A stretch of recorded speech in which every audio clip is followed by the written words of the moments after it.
Okay, magandang araw po sa ating lahat at panibagong update na naman ang ating itatalakay patungkol po dito sa kaganapan sa Senado at sa House of Representatives, mainly dito sa usapin sa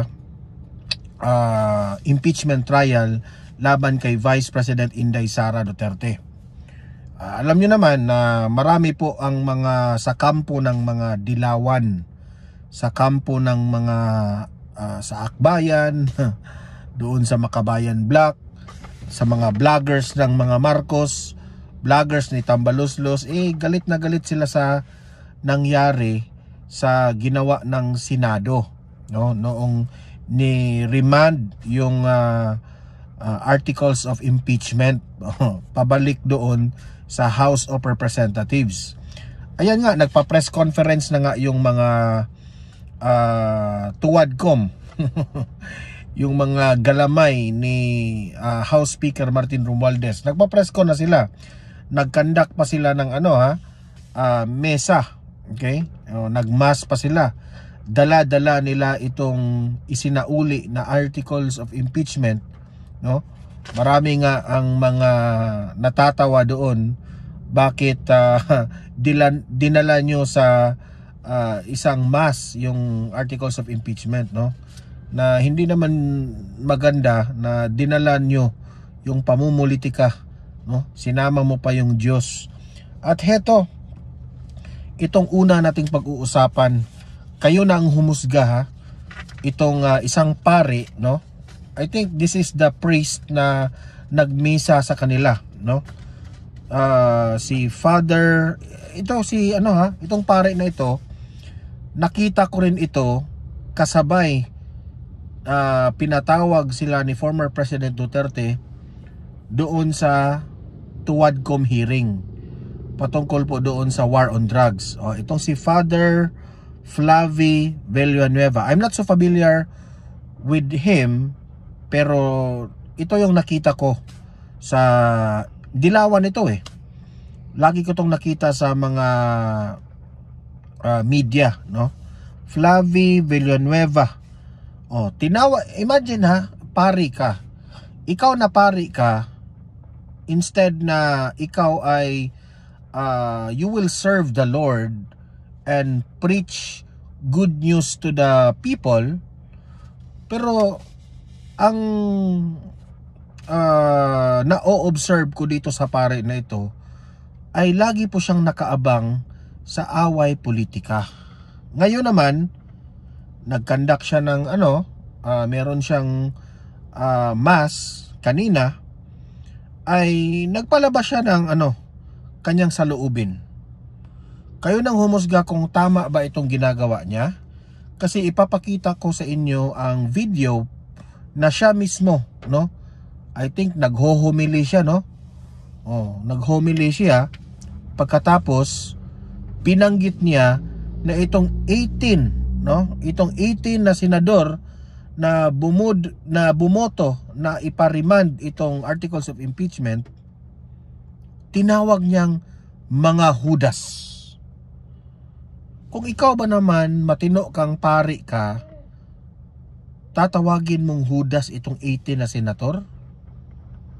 Di ba hindi yun maganda? Itong 18 na mga senador na ito na tinawag mong Judas, padre, binoto ito ng taong bayan. Ang binoto ng taong bayan ay sagrado yan. Baka nakalimutan mo, padre. Okay? So mamaya ipapakita ko sa inyo at magko-komentaryo tayo sa kanyang sinabi. Okay? Hindi tayo papayag na ganun-ganun na lang siya binastos niya itong mga senador na ito. Okay? Mamaya ipapakita ko yan. Ito, pangalawa nating pag-uusapan, Vice President Inday Sara Duterte pinasasagot na ng Senado sa impeachment case laban sa kanya. Ang hindi ko maiintindihan, tama nga yung sinabi ni Attorney Panelo, ipapakita ko rin sa inyo mamaya, na isinasauli nyo na ang articles of impeachment, di ba? Isinauli nyo na sa House of Representatives. Tapos ngayon, pinasasagot nyo si VP Sara. sa kanyang impeachment case. Yan ang hindi ko maiintindihan. Mamaya, panoorin natin itong balita na ito para maiintindihan natin. Ha? At eto, kaugnay dyan sa balita na yan, pangatlo natin pag-usapan, pakinggan natin ang opinion ni dating legal counsel ni former President Duterte sa nangyari sa Senado.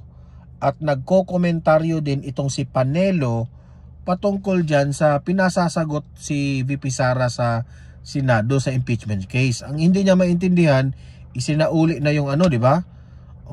Articles of impeachment, pero bakit pinasasagot? Mamaya sasagutin niya ni Panelo. At heto, itong si Jackie Chan, itong kamukha ni Jackie Chan, si Representative Joel Chua, nasaktan. Siya po ay nasaktan sa ginawa ng Senado. Okay? Mamaya ipapakita natin kung ano yung kanyang sinabi. Okay? Basahin natin yung kanyang sinabi, bakit siya dismayado sa ginawa ng Senado. Ito, pakinggan rin natin ang ambush interview ni Senator Hontiveros, nagbabala sa posibleng pagbasura sa impeachment.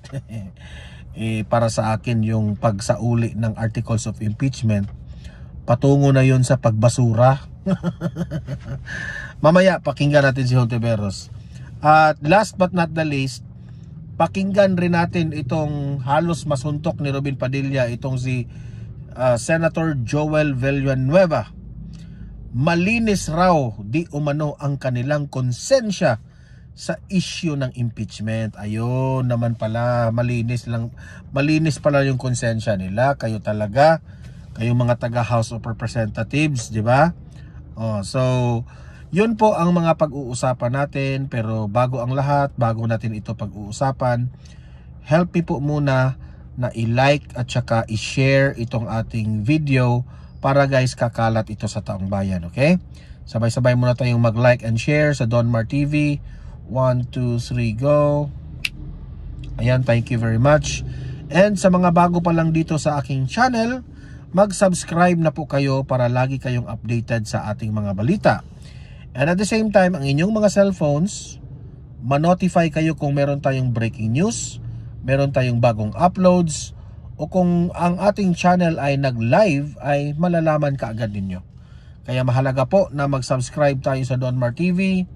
1, 2, 3, go. Ayan, nakasubscribe na ba lahat? Okay, unahin muna natin itong pari na tinawag niyang Judas, itong 18 na senator natin. Okay, ito. Ano kaya ang nasa isip niya?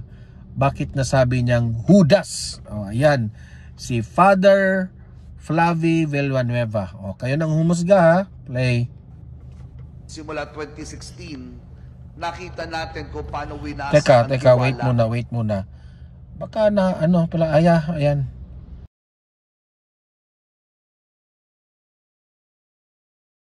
Narinig ninyo, pero sa aking side, hindi ko marinig. Okay, paulit. Ulit tayo. Ayan, play.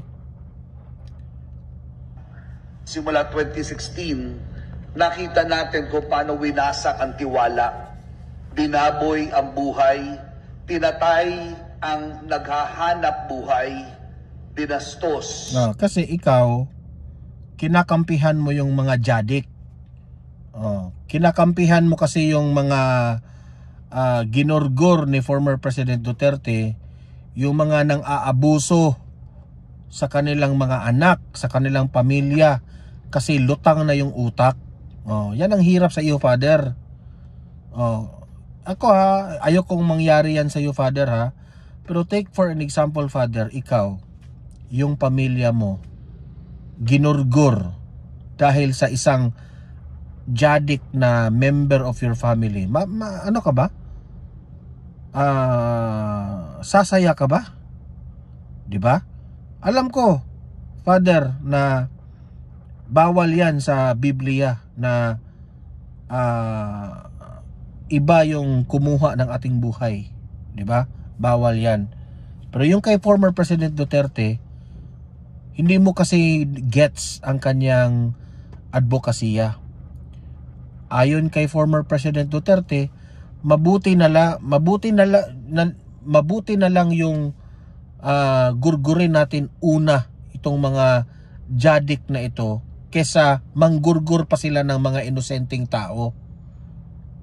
Mamili ka, Father. Gurgurin yung mga kriminal o gurgurin ng mga kriminal itong mga inosenteng tao. And si former President Duterte naman, hindi naman siya nanggurgur ng mga kriminal kung hindi naman talaga nanlaban yun. Yung mga nagurgur, nanlaban yun eh. Ang hirap sa iyo, Padre, hindi ka kasi, close-minded ka kasi. Ayaw mong intindihin. Kasi, puro kayo pamumulitika. Wag na tayong magbulahan, Padre.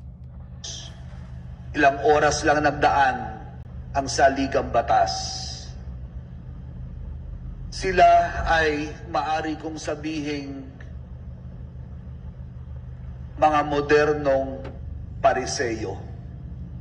Nung panahon ni Jesus, ang mga pariseyo ay mga taong pinagkatiwalaan. Ang pinariringgan niya dito, yung mga senador, yung 18 na senador. Di ko lang alam kung yung mga pari ngayon na nakikinig dito sa ating vlog ngayon, tama ba itong ginawa niya? No? Nagagamitin niya ang kanyang anger sa usaping politika. 'Di ba? Hindi naman siguro tama 'yon. 'Di ba? Gagamitin mo kasi ito si Father, ano ito dilawan ito Kalyado ito nila Dilima, nila Hontiveros. Hindi ko alam kung tama ba 'yan. Na gagamitin mo example itong nangyari ngayon sa ating politika sa homily mo dyan. Diba? Ano kaya ang sasabihin ng Panginoon? You are there to preach good news. You are there to teach. O kailangan kang magbigay ng wisdom ng mga tao sa pang-araw-araw nilang pamumuhay na we must do good. Hindi yung pupunta ka dyan, gagawa ka ng homily, tapos mambabatikos ka na sa mga senador. Kung ganun, bakit nagpari ka pa? It's better na tumakbo ka na lang, kung nag-vlogger ka na lang, ginamit mo pa yung altar, ginamit mo pa yung Panginoon natin para mambatikos ka. Dapat nga kayong mga pari kayo, dapat neutral lang kayo dapat hindi kayo kumakampi Dapat kayo sana ang nagbibigay ng lesson learned sa mga sitwasyon ngayon sa politika. Pero ang ginawa mo, bumatikos ka. Tingnan nyo kung anong sinabi niya dito. At nangangalaga ng batas. Ngayon, kapit din nila ang batas, ngunit ginagamit sa panghaharabas. Sila ang mga bagong Herodes na pinagkatiwalaan ni Pilato na hatulan si Jesus, ngunit dala ng kahibangan, kinarma hanggang sa kamatayan. Ang mga taong humusga, 18 senador, ang mga Huda. Klaro yun 18 senador. Yung mga 18 senador, anong sinabi mo patungkol dyan sa kanila? Ang mga taong humusga, 18 senador, ang mga Hudas na mukhang alagad. Sabi niya 18 senador, mga Hudas. Tama ba yun? Bilang isang pare, gagamitin mo yung altar para siraan mo itong 18 na senador in front of the people who are listening to your wisdom, preaching good news para sa ating mahal na Diyos. Tama ba yan, Father? O isa ka talagang pari na sablay na pasaway na namumuliti ka? Yan ang hirap sa inyo Kayo rin ang may kasalanan. Bakit yung ibang mga tao ayaw nang Ayaw nang hindi na pupunta sa simbahan. Kayo ang isa sa mga dahilan diyan. Ngunit ang kanilang mga kilos ay balasubas. Sila ang mga Pilato na may kapangyarihan bilang hari ng saligang batas, ngunit ginamit ang poder. Kasi siya, nagagalit kasi itong pare na ito. Kasi hindi po sumang-ayon ang gusto niya na resulta doon sa botohan ng senador. Hindi ganyan, Father. Close-minded ka eh. Isang kamay upang imbis ang hari ng katotohanan ang bigyan laya, pinili ang kamatayan at si Barabas. However, all is not lost as we condemn the actions of the 18 senators. Let us not forget the light, the sun, the brave. Merong 5 nanindigan, gaya ng mga tinukhang na naririto ngayon, nilabas ang ulo, kahit ilan sa kanila ay pinaghahanap na ng mga pulis. Naririto sila at meron pa rin tayong 5 na mga tumindig kahapon. At hindi lang sila mananatiling 5. Okay, so kayo na pong humusga sa pare na yan. No? Kayo na talagang humusga. Ewan ko na lang, basta hindi ko nagugustuhan ang kanyang style, no?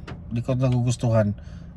So kitang-kita natin yan, itong si Flavie Villanueva Father Flavie Villanueva. Obvious na obvious.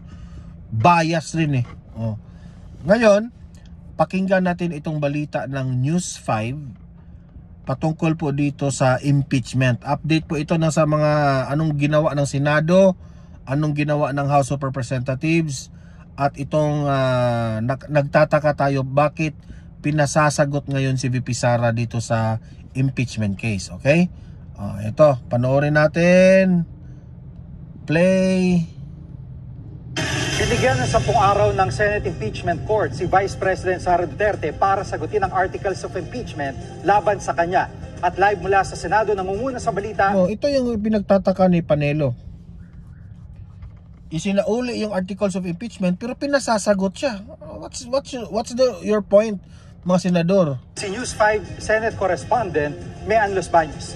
Mean, natanggap na ba ng opisina ng Bise ang summons?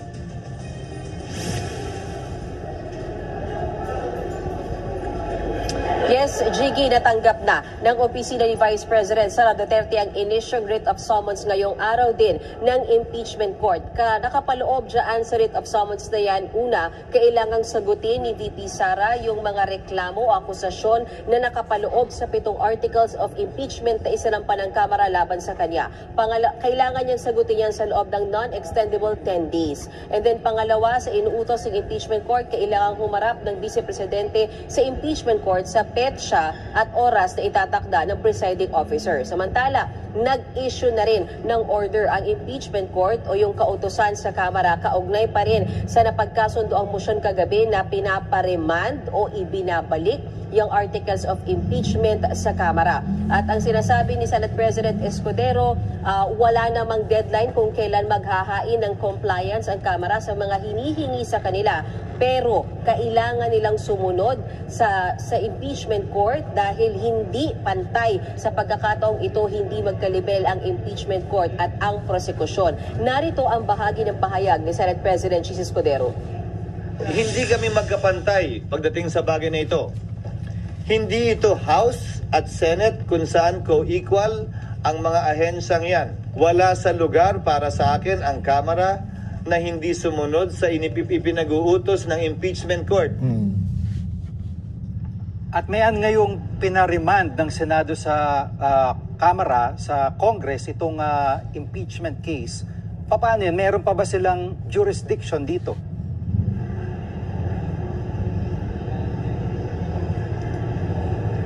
Definitely, Jiggy. Ang paliwanag ni Senate President Escudero, nakasaad mismo doon sa motion na pinagbotohan kagabi, hindi tiniterminate, hindi dinidismiss itong impeachment case laban kay Vice President Sara Duterte. Malinaw daw na ang jurisdiction pa rin ng impeachment case na ito ay nasa ilalim ng Senate Impeachment Court. Dahilan, kaya nakakapag-issue o may power to issue summons ang Senado o impeachment court sa pagkakataong ito. Dahil kung wala na silang jurisdiction, dapat hindi na sila nakakapag-send ng summons sa ngayon. Samantala, Jiggy, narito muli ang bahagi ng pahayag ni Senate President Escudero.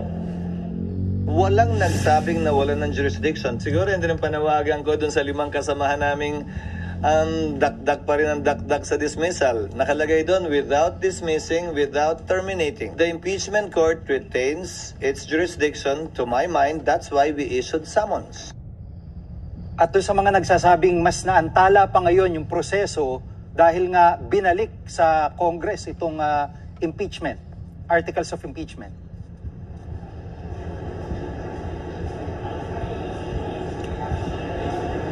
Iba ang tingin ni Senate President Escudero dyan, Jiggy. Para sa kanya, walang naaaksayang panahon dahil as far as they are concerned, ang mga miyembro ng 19th Congress, sabi ni Senate President Escudero, nagawa na nila yung kanilang tungkulin kaugnay ng impeachment proceeding o ng impeachment case na isinampalaban kay Vice President Sara Duterte. Una, nakapag-convene na sila ng impeachment court kahapon. Pangalawa, nakapag-oath-taking o nakapanumpa na yung presiding officer na si Senate President Escudero at lahat ng senator judges. Pangatlo, nakapag-issue na sila ng writ of summons at mga order ngayong araw na ito. So ang sinasabi ni Senate President Escudero, walang naaantalang panahon. Kung tutuusin nga daw, parang mas mainam pa ito dahil at least sa loob ng break na dahil magbe-break na yung sesyon, Jiggy, at hanggang bago magbukas yung 20th Congress, masagot na itong agam-agam kaugnay nga doon sa impeachment complaint na isinampa o inihain ng Kamara sa Senado o sa impeachment court na kung tawagin ngayon. Ang sinasabi kasi, ang senaryo ni Senate President Escudero, kung hindi nangyari yan at hindi sila humingi ng paliwanag ngayon sa Kamara, ang pwedeng senaryo pagbukas ng 20th Congress ay muling tatayo sila Senator Bato de la Rosa at hihingin yung same information. Yun yung mas makakadili sa impeachment trial na sana ay tuloy-tuloy na oras na umpisahan yan sa Hulyo, Jiggy.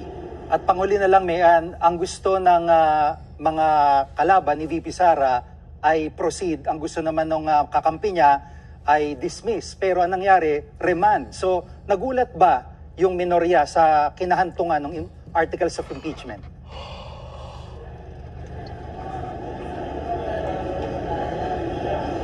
Jiggy, very disappointed. Ganyan yung paglalarawan ng mga miyembro ng minorya na sila Senator Risa Hontiveros at Senator Coco Pimentel sa nangyari kahapon. Dahil sa kanila, ambiguous for them yung term na pag-remand. Dahil ang ginigiit nila dyan, wala namang option ng pag-remand. Dapat nga daw ang kanila lang option ay talagang mag-proceed sa trial. Kaya kung si Senator Risa Hontiveros ang tatanungin, tingin niya, pinlano talaga yung aksyon kagabi sa impeachment court o sa plenaryo na ipabalik yung articles of impeachment sa Kamara. Tila daw ba nagkaroon ng gaslighting.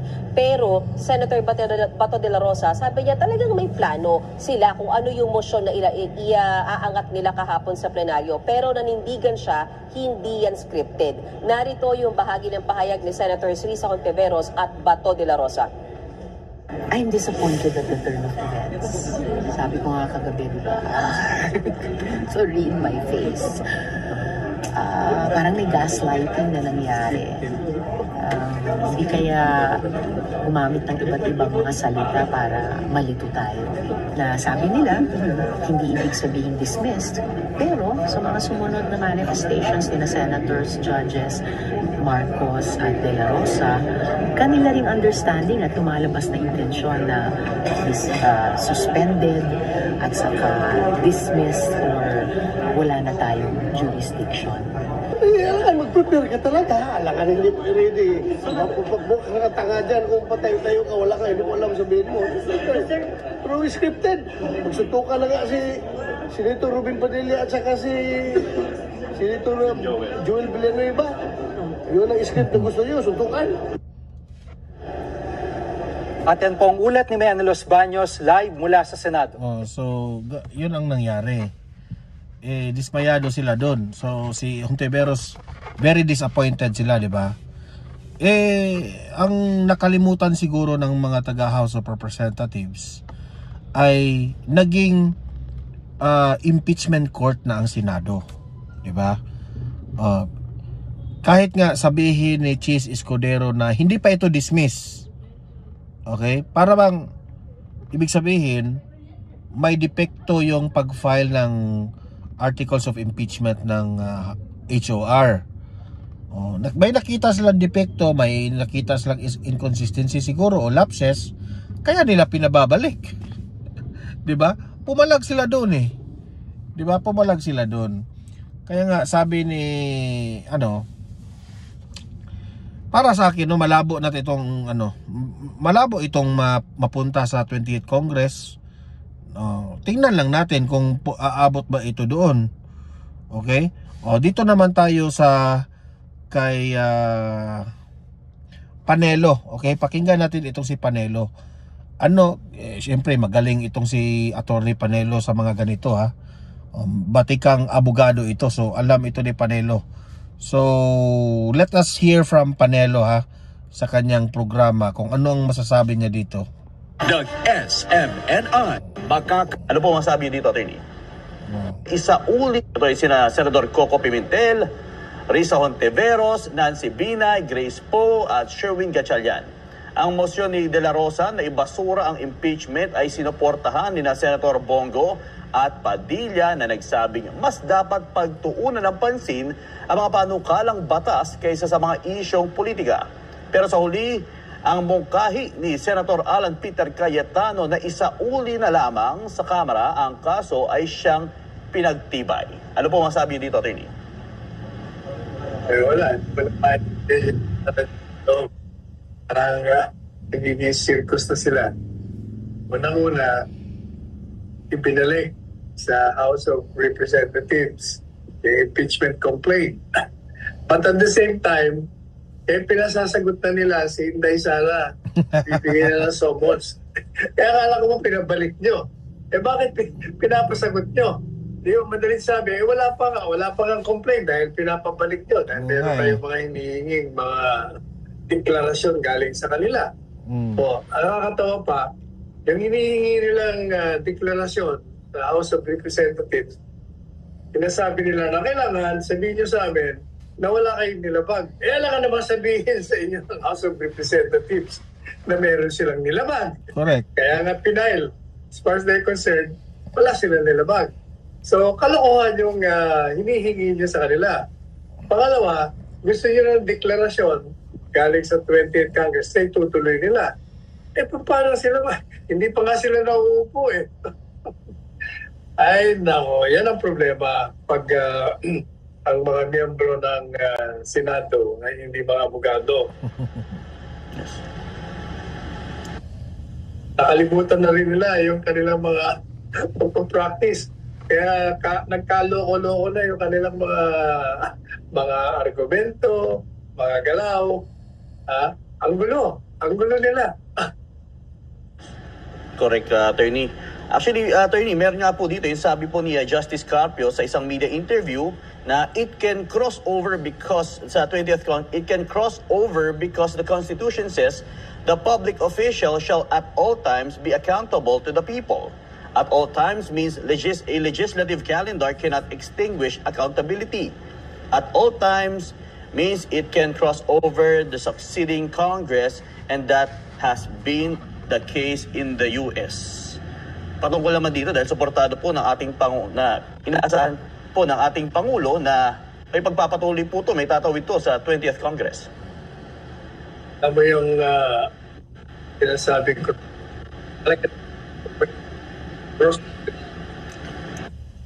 At all times accountable ka. Pinag-uusapan yan kung may jurisdiction. Continuing body nga, hindi naman napuputol ang kanilang bilang isang grupo. Kaya hindi kagaya ng House of Representatives, tapos na ang kanilang term sa June 30. Samantalang ang mga senador, yung 12 sa kanila, tuloy pa rin.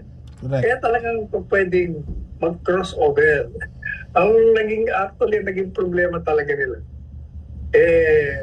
yung complaint na pinay at Smith, merong mga questionabling mga sa pagdating sa sustansya at sa sa pamamaraan ng transmittal.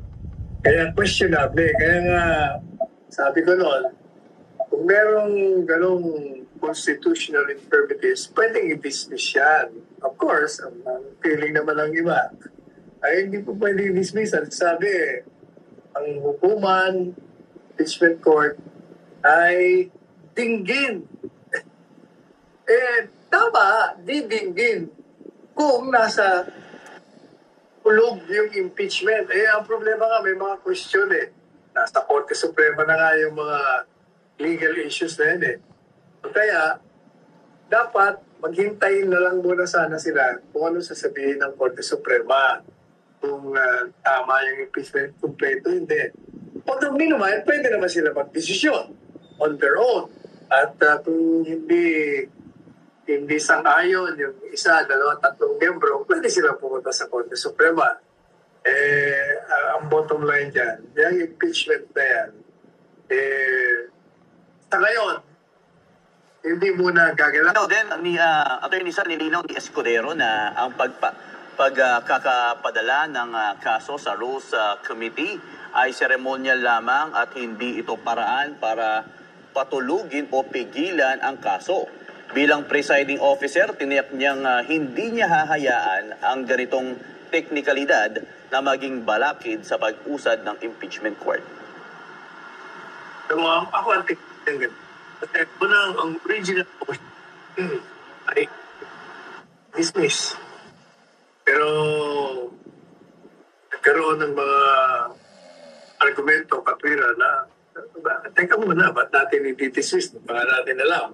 Kailangan marinig nila sa bibig ng mga prosecution o ng defense kung ano bang problema nito. Pakinggan muna natin, ba't natin i-dismiss? Kaya, alam mo, dyan natatawa ako dahil yung butuhan sana sa motion to dismiss, kung binutuhan nila yon, malalaman mo na kung sino mga bobotong absuelto. Kasi pag i-dismiss sa bilang ng boto, marami mananalo yung dismissal. Ibig sabihin, kung natuloy yung impeachment, yun ang bilang ng mga kontra sa impeachment, sa conviction. Pero dahil ang naging motion ay i-remand 18, hindi mo pa rin malalaman na itong mga bumotong hindi na nila mapapakita ang kanilang mga kagalingan pagdating sa impeachment. Mawawala na yung daily coverage. Wala impeachment. Kasi yung impeachment, dyan magkakaalaman yung mga pabor at mga kontra, yung conviction at acquittal. Magagamit kasi nila, pag ikaw ay nag-absuelto, magagamit mo yun sa 2028. Lalong-lalo na, alam natin, na ang karamihan, taliwas doon sa survey ng Pilipino, ay talagang kontra sa impeachment. Magagamit mo yun. Na ako, bumoto ko ng acquittal. At magagamit mo naman sa kalaban nito, hindi ito bumoto, conviction ito. Mawawalan sila ng venue Kaya lahat sila, o karamihan sa kanila, huwag muna natin i-dismiss yan. Kailangan ituloy natin yan. You're depriving us of the opportunity to shine dyan sa impeachment court naman, kayo naman. O kaya, doon muna. Actually, ngayon, siyempre, ang magiging reklamo sa mga senador, ayan, delay nyo, hindi nyo tinutuloy, ginagawa nyo nila. Pero actually, delay lang. Itutuloy nila ang impeachment. Ang problema ngayon, kung yung 20th Congress ayaw ituloy. Kasi sila mag-decide kung itutuloy o hindi. Halimbawa, yung House of Representatives, ayaw nang ituloy. Hindi tapos na. Wala nang complaint. Of course, pwede naman uling mag-file ng another. Sa 20th Congress, nandyan na si Marcoleta. Mas lalo nang hindi yan matuloy. Kasi bawat taon, pwede ka mag-file ng complaint. Kaya actually walang problema. Yung pinagkakaguluhan na i-dismiss ngayon para sa 19th Congress, wala na yun ako i-dismiss na i-file nyo sa susunod na 20th Congress. Kaya nga, it's a laughing matter na nakakatawa ang mga galaw nila dyan. Attorney, ano naman ibig sabihin nung yung hindi nakapagsuot ng robes sila Senator Robin Padilla, Senator Cynthia Villar, at anong ibig sabihin nun dahil sila lang yung mga senador na hindi nakapagsuot, including Senator Amy Marcos? Paano sila magsusunod? Sabi ng isa, hindi ako lang pag-fit. Kung hindi ka nakapag-fit, tatakit kayo. Yung isa naman, hindi dumating sa opisina, ano naman yung susunod mo kung wala? Yung isa, ano naman yung...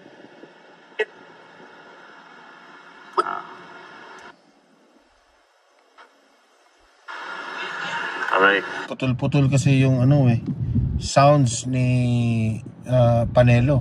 Maraming salamat, Attorney Sara. Samantala, naniniwala si... So, yun po coming from legal counsel dati ni former President Duterte. Ano yan batikang lawyer yan si Attorney Panelo. You heard it from the expert already. Okay? Ito naman, pakinggan natin si Joel hindi pala Joel. Itong si Villanueva. Okay? Si Joel Villanueva. Yes. Magkapareho kasi pangalan si Joel Chua at si Joel Villanueva Itong si Villanueva, Senator Joel Villanueva, na sinabi niya na malinis ang kanyang konsensya noong binoto nila ng 18 ng mga senador. Ito naman, pakinggan natin si Joel Villanueva. Our conscience is clear. We know what we're doing is right. We cannot appease anyone. Kahapon, 2 camps are not happy.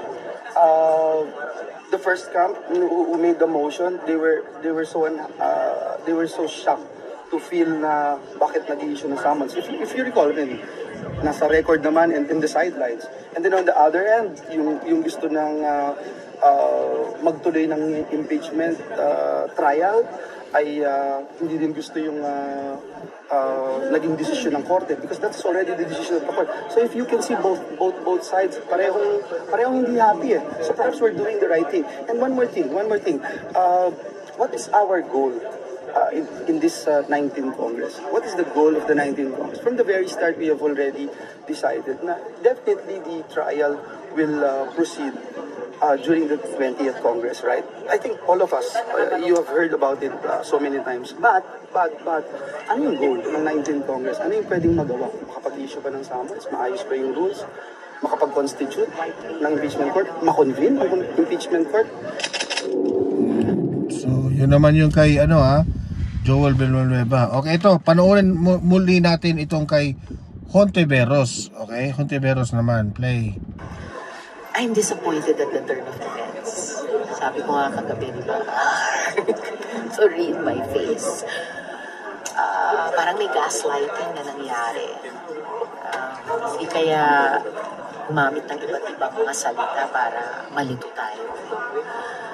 But kung ano pa man, tuloy ang laban para sa hustisya. Tuloy ang laban. Hindi tayo mga hakbang na nagawa. Napasumpa yung Senate President bilang presiding officer, nanumpa kami mga senator bilang senator judges, nag-issue ng summons para kina VP Duterte at yung kabilang panig na aprubahan namin yung rules of impeachment. Pero ano talaga, yung sobrang from out of left field yung approved motion na sabi nila, hindi ibig sabihin dismissed, pero sa mga sumunod na manifestations ni na senators, judges, Marcos at De La Rosa, kanila ring understanding at lumalabas na intensyon na suspended at saka dismissed or wala na tayong jurisdiction. Yan ang kinatatakutan nila na wala na talaga. Lusaw na. Lusaw na ang impeachment From the very beginning, to remand, to return to the House. Kasi may mga ganun before. Well, lumalabas na may ganung plano, whether how long ago it was or how recently it was.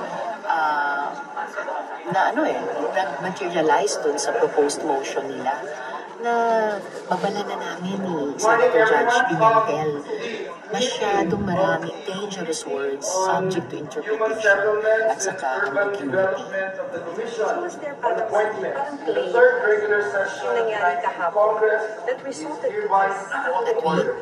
That resulted to remand. Yung parang nagkaroon ba ng laro? Did they maneuver para will go to that point? If it was a play or laro or maneuver, ang pinaka-importante ay anong actions talaga ang tinitake natin on the floor. At yung naging action kagabi ay precisely i-remand ang articles of impeachment balik sa House of Representatives. Ay hindi naman ito PBA finals. Bakit ginawa yun ng Senado as an impeachment court? Kung ang layunin lamang ay mag-certify ang House na hindi nila violate yung one-year rule dahil daw 3 o 4 na impeachment complaints ang ni-refer. Kung ang layunin lamang ay sasabihin ng 20th Congress, which doesn't exist yet now, nang willing and able sila ituloy yung impeachment. Napakadaling gawin yun sa pamamagitan halimbawa ng House prosecutors. Dahil originally, babasahin ngayong araw yung articles of impeachment. Yun yung original approved motion last Monday. Gaano bang kahirap, gaano bang katagal na sila ang mag-certify sa amin ng ganyang mga issue na dagdag gustong palinaw?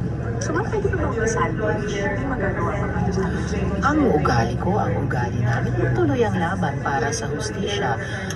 For one, kahit dun sa approved motion nila, conceded na magko-crossover itong impeachment mula sa 19th hanggang sa 20th Congress dahil binabanggit yung 20th Congress. For another, nag-issue ng summons.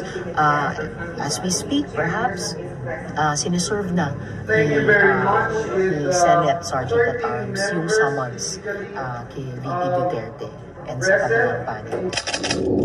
Actually, no, sa totoo lang, ang pananaw ko dito, nakarma sila.